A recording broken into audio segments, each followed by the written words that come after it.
পাখিরে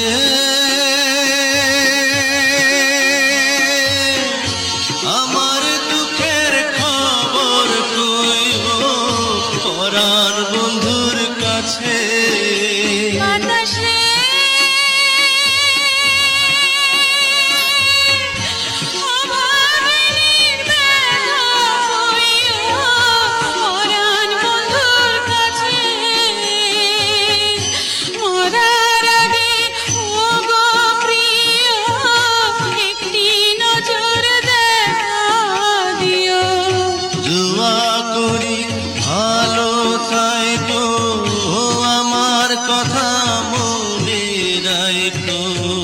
পারলে খবর লো